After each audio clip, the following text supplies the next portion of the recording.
Baik, assalamualaikum warahmatullahi wabarakatuh. Selamat malam, salam sejahtera untuk kita semua. Jadi kali ini kita akan memasuki pertemuan ke-7 ya dari mata kuliah sistem operasi.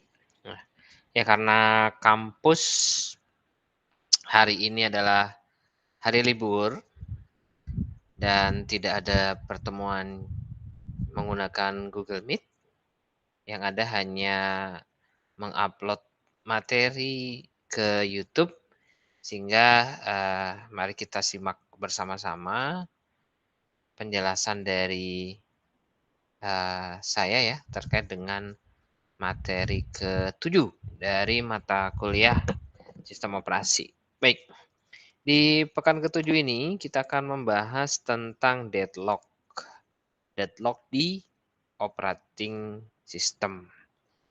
Apa itu deadlock? Ya, jadi ibaratnya kalau misalkan seperti ini.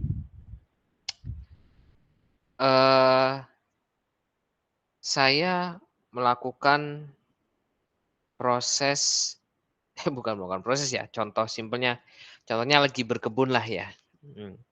Saya butuh gunting karena saya harus memotong tanaman, ya.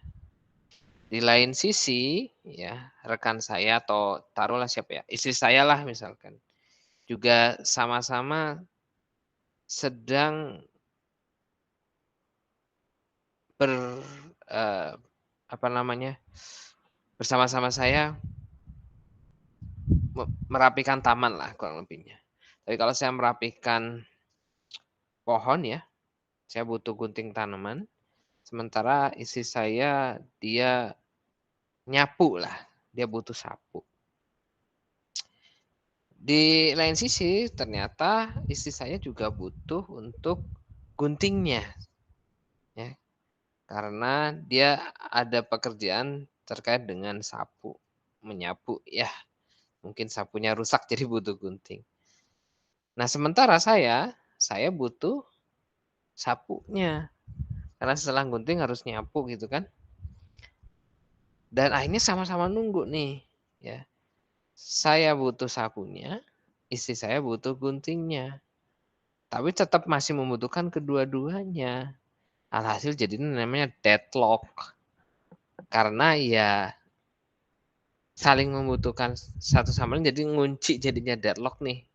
Artinya tidak ada kesepakatan. Nah, kalau lebih seperti itu ya. Nah, kalau secara teorinya deadlock itu apa? Jadi Eee, kalau dalam sebuah komputer ya, ada 2 buah program ya, ada 2 buah program, kemudian ada tape drive ya, lalu ada printer ya. Tape drive ya anggap aja flash disk lah sekarang lah, jangan tape drive misalkan. Nah, program A dia mengontrol flash disk, program B dia mengontrol printer. Nah, setelah beberapa saat, si program A ini dia butuh printer nih, ya. Tapi printernya kan masih digunakan. Nah, berikutnya yang program B dia butuh flash disk. Sedangkan flash disk itu masih dikontrol oleh proses A. Nah, 2 program ini kemudian memegang kontrol terhadap resource yang dibutuhkan oleh program yang lain. Nah, tidak tidak ada yang kemudian dapat melanjutkan proses sampai program lain memberikan resource-nya ya, dan tidak ada yang mengalah. Nah, kondisi ini disebut sebagai deadlock lah, atau kalau beberapa buku itu nyebutnya deadly embrace. Ya. Jadi ya seperti itu karena kebutuhan operating system ya, kemudian si program dan resource-nya ya itu terjadi proses yang namanya deadlock. Nah, deadlock ini mungkin terjadi saat suatu proses disebabkan proses itu waiting atau menunggu kejadian tertentu yang tidak akan pernah terjadi lah, kalau lebih seperti itu. Ya tadi itu saling tunggu kan. Contoh misalnya program A dia dia sedang lock untuk flash drive-nya. Program B dia sedang menggunakan sedang lock untuk printernya. Nah, ketika program A butuh printer dan program B butuh flash disk, ini terjadi yang namanya deadlock, ya. Ada kaitan ya antara overhead dari mekanisme koreksi dan manfaat dari koreksi deadlock ya. Jadi beberapa kasus eh, overhead yaitu atau ongkos yang harus dibayar untuk membuat sistem itu harapannya itu bebas dari deadlock ya. Ya kalau bebas dari deadlock pasti akan butuh resource yang tinggi, kemudian kebutuhan biaya juga, sehingga kemudian perlulah dilakukan beberapa cara agar deadlock ini entah dihindari, entah kemudian diprioritaskan dan lain sebagainya.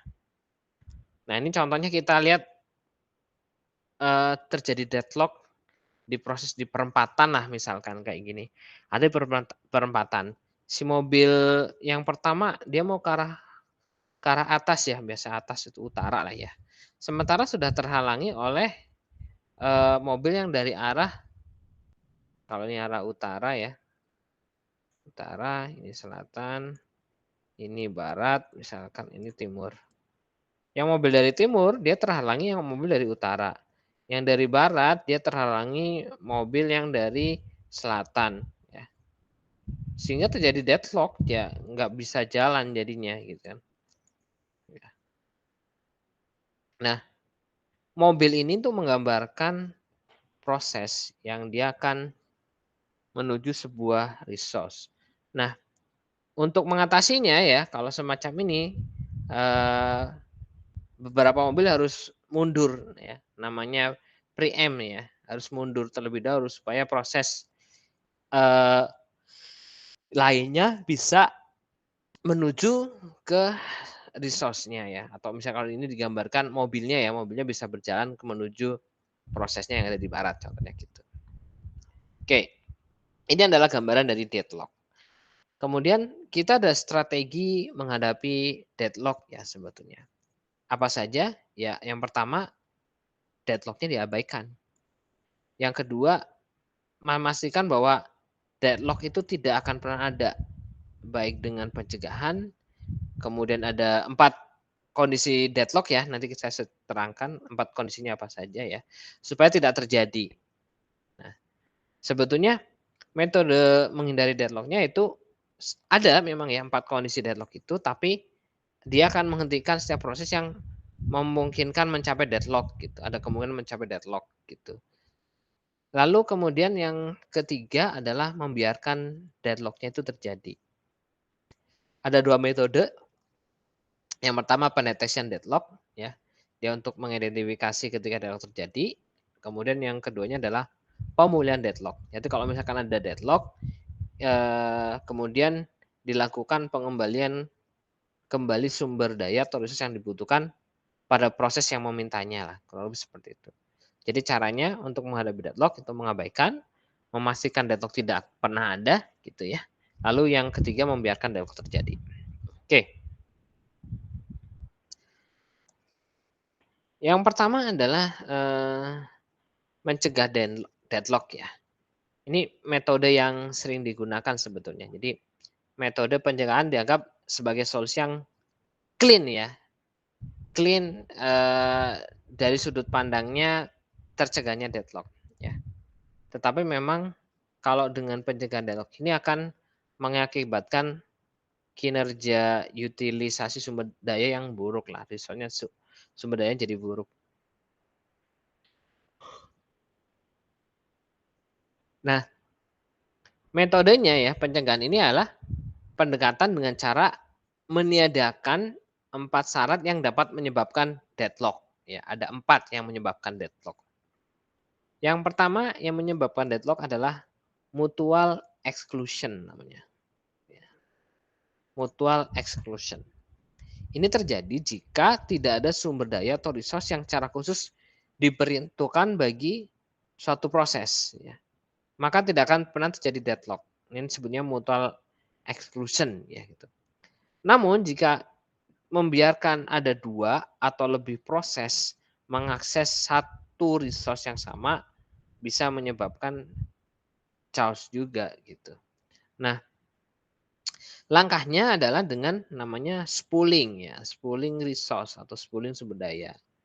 Caranya apa ya? Job-jobnya atau schedulingnya itu diurutkan atau mengantri ya, dan akan dilayani one by one atau satu persatu. Nah, namun ini bisa saja kemudian terjadi masalah. Pertama, sebetulnya yang namanya research itu tidak semua dapat dilakukan spool. Ya. Kalau proses yang sering jadi di komputer itu ya, kalau printer itu ada spooler, ya, ada spooling, ada antrian ya. Tapi ada beberapa juga proses yang tidak mungkin untuk di spool. Lalu yang kedua, kompetisi di ruang disk untuk spooling itu dapat mengarah pada deadlock. Artinya penyimpanan registrasi dari si spooling tersebut malah bisa menyebabkan deadlock ya. Jadi yang namanya mutual exclusion ya di deadlock ini sebetulnya tidak bisa benar-benar dihilangkan lah kurang lebihnya. Karena masih akan ada beberapa hal yang tetap menyebabkan terjadinya deadlock. Kemudian yang kedua adalah kondisi hold and wait. Ya, hold and wait. Kalau pertama tadi adalah mutual exclusion, kemudian hold and wait. Ya. Nah, jika sebuah proses dia menggunakan resource itu bisa dicegah agar tidak menunggu resource yang lain, deadlock bisa dicegah. Nah, langkah yang dipakai adalah membuat si proses ketika dia request resource yang dibutuhkan di awal proses. Jadi requestnya udah di awal proses sehingga nantinya akan dialokasikan nih sumber daya yang dibutuhkan. Tetapi kalau ada resource yang sedang dipakai, maka proses tersebut ya tidak dapat dimulai prosesnya. Jadi tidak usah dimulai. Jadi menunggu ya, di hold dulu, kemudian menunggu dijalankan prosesnya ketika resource-nya ada. Kurang lebih seperti itu, hold and wait. Nah, masalahnya apa?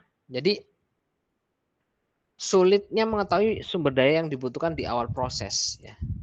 Jadi kadang-kala kan namanya sumber daya yang dibutuhkan ya tergantung dari sisi si operating system kemudian memberikan informasinya. Lalu kedua, tidak optimalnya penggunaan resource jika ada sumber daya yang digunakan hanya beberapa waktu saja. Nah, dan kemudian tidak digunakan tapi tetap dimiliki oleh proses yang sudah minta dari awal gitu. Ada proses minta dari awal. Dia sebetulnya tidak digunakan ya, tapi sudah dimiliki proses yang lain gitulah. Jadi ini akan jadi kendala ya, tidak optimal kemudian. Itu dari sisi hot and wait. Kemudian ada yang namanya deadlock itu disebabkan oleh namanya non preemptive ya. Nah, namun dengan meniadakan yang namanya non preemptive juga tidak lebih menjanjikan ya dari meniadakan syarat yang kedua atau hold and wait. Karena dengan meniadakan yang non preemptive ini itu maka proses itu kemudian dapat dihentikan di tengah jalan. Jadi tidak memungkinkan karena hasil kalau sebuah proses itu kemudian dihentikan di tengah jalan ya tidak baik ya. Jadi setengah, tidak sempurna jatuhnya. Oke. Nah, kemudian yang terakhir ini adalah meniadakan syarat yang keempat namanya circular wait ya. Circular wait pendekatannya yang pertama dia mengatur agar setiap proses itu dapat memakai satu resource di satu waktu. Nah, kalau dia membutuhkan resource lain, maka resource yang dimiliki harus segera dilepas.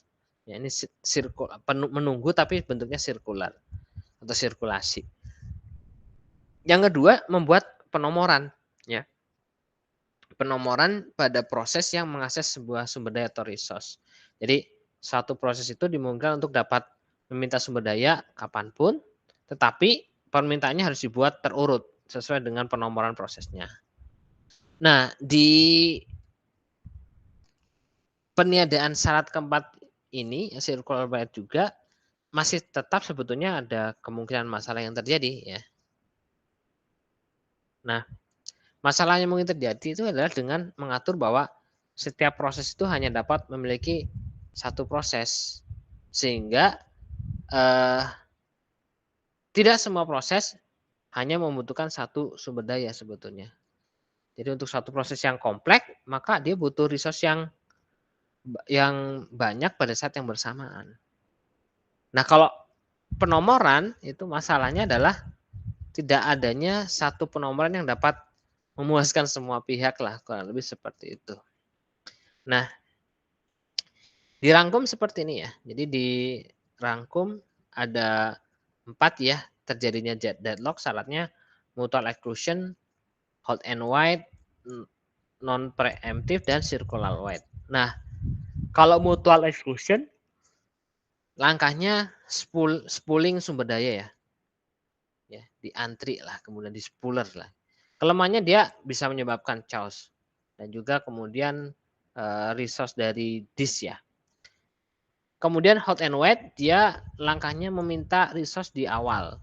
Kelemahannya sulit memperkirakan di awal ya dan tidak optimal. Kalau non preemptive dia mengambil resource di tengah proses. Karena dia ambil resource di tengah proses maka hasil proses tidak akan baik ya kelemahannya. Lalu yang terakhir circular wait itu penomoran ya. Kuncinya apa? Langkahnya adalah penomoran. Kalau kelemahannya ya tidak ada penomoran yang bisa memuaskan semua pihak. Oke, itu adalah mencegah deadlock. Bagaimana dengan menghindari deadlock ya? Jadi pendekatan ini ya menghindari deadlock adalah dengan hanya memberi kesempatan ke permintaan resource yang tidak mungkin akan menyebabkan deadlock. Jadi kalau dengan menghindari deadlock ini akan memeriksa dampak pemberian akses pada sebuah proses. Kalau pemberian akses tidak mungkin menuju kepada deadlock, maka si resource akan diberikan pada proses yang merequestkannya atau meminta. Nah, jika tidak aman, proses yang request ini akan disuspend ya. Suspend, ditunggu ya sampai suatu waktu permintaannya sudah aman ya, terhindar dari deadlock, kemudian baru diberikan ya resource-nya. Nah, kondisi ini terjadi ketika setelah resource yang sebelumnya dipegang oleh proses lain itu sudah dilepaskan ya. Kalau lebih seperti itu. Nah, kondisi aman yang dimaksudkan disebut sebagai safe state lah. Jadi sedangkan keadaan yang tidak memungkinkan untuk dibilang sumber daya disebut unsafe state lah. Kondisi aman yang namanya safe state yaitu keadaan dapat dinyatakan sebagai safe state jika tidak terjadi deadlock dan ada cara untuk memenuhi semua permintaan resource yang ditunda tanpa menghasilkan deadlock. Caranya mengikuti urutan tersebut. Nah, kalau kondisi tidak aman atau unsafe state yaitu ketika tidak terdapat cara untuk memenuhi semua request yang ditunda dengan menjalankan proses-proses dengan suatu urutan. Ya, kurang lebih itu yang bisa dijelaskan terkait deadlock ya di sistem operasi. Karena saat ini tidak ada tanya jawab, ya Anda bisa bertanya melalui komen di YouTube dan juga untuk presensinya Anda bisa tuliskan di YouTube ya melalui komen di YouTube. Dan jangan lupa kita akan segera melakukan UTS ya pekan depan.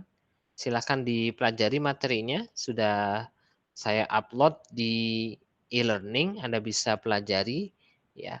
Tidak akan jauh dari apa yang sudah saya sampaikan dan tetap semangat ya.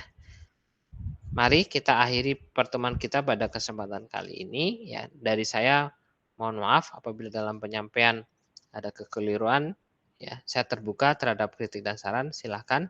Saya akhiri. Billahi taufik wal hidayah. Assalamualaikum warahmatullahi wabarakatuh.